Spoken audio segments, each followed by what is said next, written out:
Everyone knows what Pompeii is. A Roman city buried in an afternoon. Bodies frozen mid-stride, mid-meal, mid-breath by a volcano that gave no warning and no second chances. For 2,000 years, the site has been excavated, studied, debated, and documented until it became the most analyzed disaster in human history. The assumption that followed naturally from all of that attention was reasonable. We know these people. We know who they were, where they came from, what they ate, how they lived, and how they died. The archaeologists said so. The history books confirmed it. The plaster casts gave it a human face. That assumption has now been tested against something the archaeology could never produce on its own. Not objects, not architecture, not the written records of the people wealthy enough to leave them. Biological evidence, DNA extracted from the bones of the actual dead. What it found does not add detail to the existing story. It challenges the foundation the story was built on. The people buried under Vesuvius were not who 2 centuries of scholarship assumed them to be. And understanding who they actually were changes what Pompeii has been telling us all along. Before we start, what part of the world are you in? Drop a comment below. And don't forget to subscribe. The story of Pompeii that most people carry was assembled from remarkable raw material. Streets intact after 2 millennia, bakeries with bread still in the ovens, election slogans painted on walls, taverns, temples, brothels, bathhouses, all preserved in enough detail to walk through and read like a living city. The picture that emerged from all of it was coherent and confident. A prosperous Roman town of roughly 11,000 people. Roman citizens living Roman lives. Interrupted violently on an autumn morning in 79 AD and sealed into permanent record by massive layers of volcanic debris. The plaster casts hardened that picture into something iconic. Giuseppe Fiorelli's technique, developed in the 1860s, filled the voids left by decomposed bodies with liquid plaster and recovered the shapes of the dead in the exact positions they fell. The results were devastating in their specificity. A man shielding his face, a woman clutching a child, a dog still chained to its post. These were not abstract victims. They had posture, expression, and individuality. They looked Roman because the city around them looked Roman, and because nobody at the time had a tool that could say otherwise. That is the problem. The portrait was built almost entirely from what the city left behind above ground. Mosaics, inscriptions, architecture, objects. The biological identity of the people themselves was never part of the evidence. It was assumed from the Roman context surrounding them, assumed from the Latin on the walls, assumed and then repeated until the assumption became the history. The excavation that would eventually force the genetic question began not with archaeologists, but with criminals. Tomb raiders had tunneled beneath a suburban villa outside the walls of Pompeii, cutting through ancient masonry in search of objects valuable enough to sell on the black market for antiquities. They were caught in the act. The police intervened, and the investigation that followed handed archaeologists access to a site that had never been properly excavated, a villa of significant size whose full extent and importance had been unknown since it was partially uncovered in the early 20th century, and then largely forgotten. What the scientific excavation found when it began in 2017 was extraordinary by any measure. A ceremonial chariot, almost perfectly preserved, decorated in bronze and silver, with a craftsmanship that stopped the team where they stood. Rooms of considerable luxury. The material evidence of serious wealth, concentrated in a single private estate outside the city walls. And then, directly adjacent to all of that wealth, a room that contained none of it. Bare walls, packed earth floor. No mosaic, no decoration, no indication that anyone had ever tried to make it comfortable. 3 wooden beds, simple and low. One of them is slightly smaller than the other 2. The room was cramped, windowless, and tucked against the stable. It was a workplace and a sleeping place simultaneously, and it belonged to people who had no choice about either. Archaeologists identified it immediately as a slave quarters. At least 3 people had lived and slept in that room, possibly a family unit, possibly not. when the bodies were eventually found sheltering in an underground passage elsewhere in the villa, the question that had always sat beneath the surface of Pompeii's story finally demanded a direct question. Not how they die. Who were they? The skeletons had been waiting since 1981. That was the year excavators working the beach area at Herculaneum broke through into a series of boat chambers facing the sea and found them packed inside. Dozens in a single room, hundreds across the chambers and the open beach combined.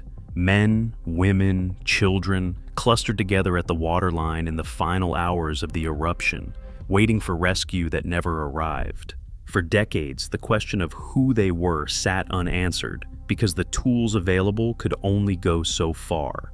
Pier Paolo Petroni and the teams that worked the Herculaneum victims could extract significant information from bone alone: age at death, biological sex, evidence of physical labor, of disease, of diet. The skeletons describe bodies and the lives those bodies had lived in broad outline. But origin was beyond what osteology could confirm. Bone does not carry an address. The clues that did exist pointed in a direction nobody had fully pursued. The genetic mix visible in skeletal morphology suggested a population that was not uniformly local. Then came the ankle ring, a metal band found on a male skeleton in one of the boat chambers, still in place after 2,000 years. It was not jewelry. It was a marker of legal status. He was enslaved. He was not alone.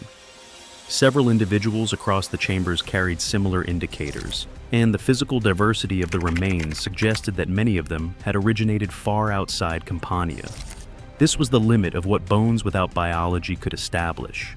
Suggestive evidence, directional findings, nothing that could be stated with the precision the question deserved.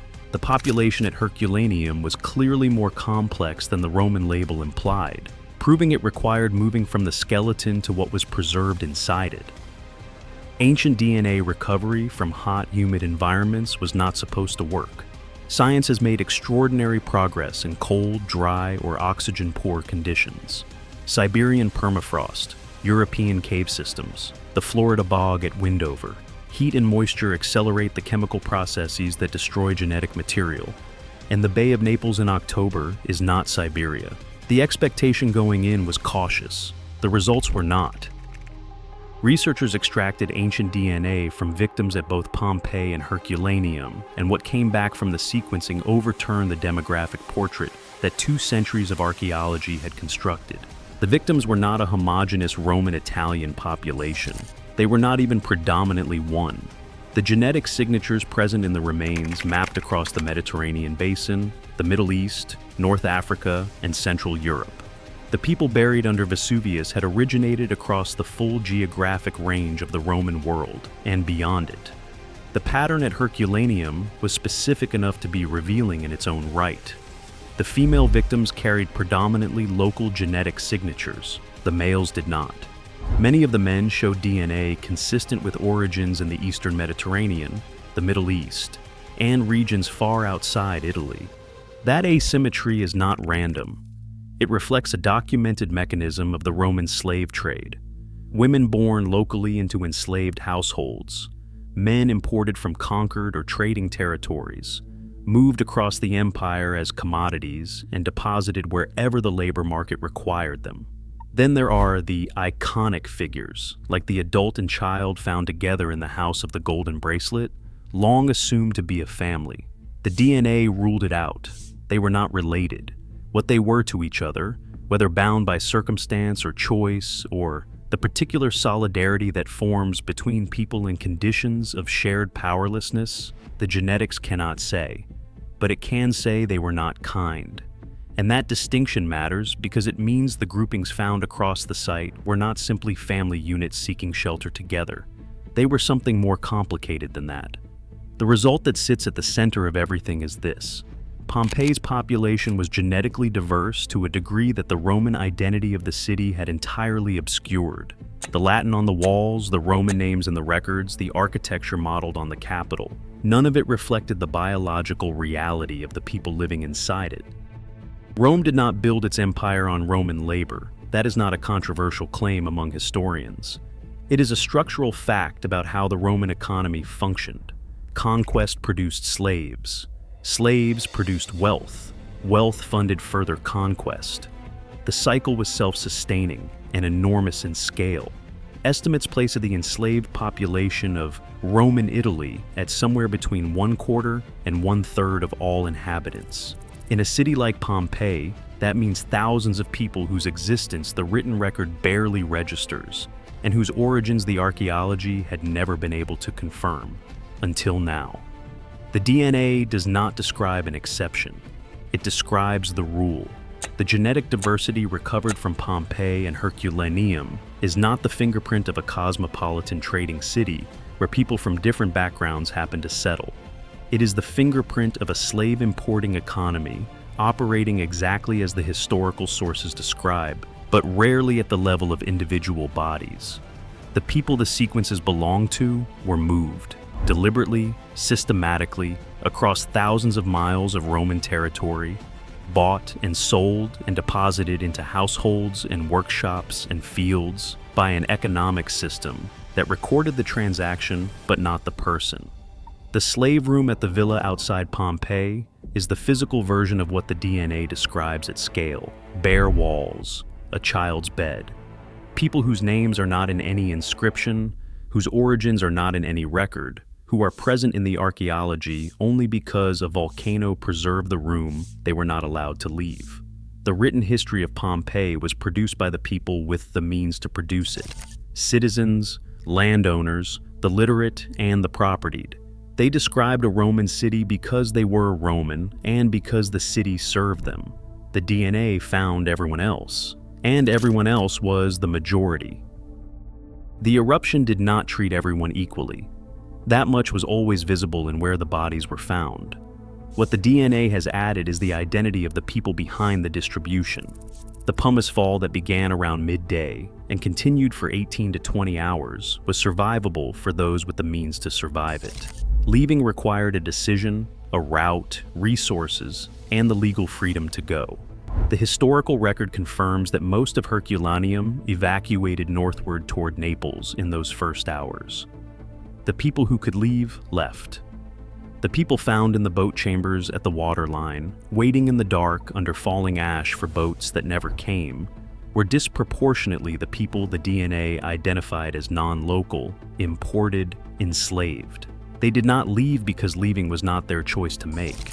At the villa, the two individuals found sheltering in the cryptoporticus had gone as deep into the structure as the building allowed. An underground passage, windowless and sealed, chosen because it offered the best available protection. It offered none. The pyroclastic surge reached them anyway, and the genetics now tell us something about who was still inside that villa when it did. Not the wealthy. The wealthy had horses and carts and destinations. The people who remained were the people whose survival was not the priority of anyone with the power to act on it. At Herculaneum, the temperature data is unambiguous: 500 degrees Celsius. Death in a fraction of a second. Science describes an instantaneous end, but the hours before that end, the waiting in the boat chambers, the sheltering underground, the inability to simply walk away from a mountain that was visibly destroying everything, those hours were not equal either. The volcano killed everyone it reached. The social structure determined who it got to reach. The revision that follows from all of this is not minor. It is not a new detail added to an existing picture. It is a change to what the picture was of. Pompeii has been understood for 2 centuries as a snapshot of Roman civilization, a city representative of how Romans lived, preserved in the moment before it stopped existing. Textbooks, museums, documentaries, and exhibitions have all built on that foundation. The people in the plaster casts were Romans. The city was Roman. The story was Roman. What the DNA establishes is that this was always a partial truth at best, and a misrepresentation at worst. The city was Roman in its governance, its language, its architecture, and its official identity. Its population was something considerably more complicated. The plaster casts have not changed. The shapes in the hardened plaster are the same shapes they have always been. What has changed is what those shapes represent. They are not generic Romans frozen in a moment of collective tragedy. They are specific individuals from specific places across the ancient world, many of them present in Pompeii not by choice, but by the mechanisms of an economy built on human trafficking at continental scale. The cast of the man shielding his face, the woman with the child, the body in the underground passage. Each of them now carries a biological identity that archaeology alone was never going to find. The broader implication extends beyond Pompeii. What ancient DNA work has demonstrated here, in conditions previously considered too hostile for reliable recovery, is that the biological record of populations history forgot is accessible. It exists in the bones. It survives in forms and places the science was not expected to reach. History has always been written by those who could write. DNA reads the ones who couldn't. Pompeii just proved it at the largest scale yet. The volcano is still there. You can see it from the site, the same site those people had every day of their lives. A mountain they lived beside without understanding what it was capable of. The city below it looks the same as it always has from a distance. Streets, columns, the outlines of a world stopped mid-sentence. The plaster casts still draw crowds. The story still gets told. What has changed is the truth inside the story. The man with the ankle ring. The child whose bed was slightly smaller than the others. The two women found together who shared a death, but not a bloodline. The people in the underground passage who went as deep as the building would allow, and found it was not deep enough. None of them are in the written record. None of them left inscriptions or property deeds or letters to historian friends describing what they witnessed. History did not consider them worth recording. The DNA did not make that distinction. It read them the same way it read everyone else. Same extraction, same sequencing, same result. Biological evidence does not sort by legal status. Pompeii has always been famous for preserving the moment of death. What the DNA preserved was something harder to find and more important, the truth of who was actually there.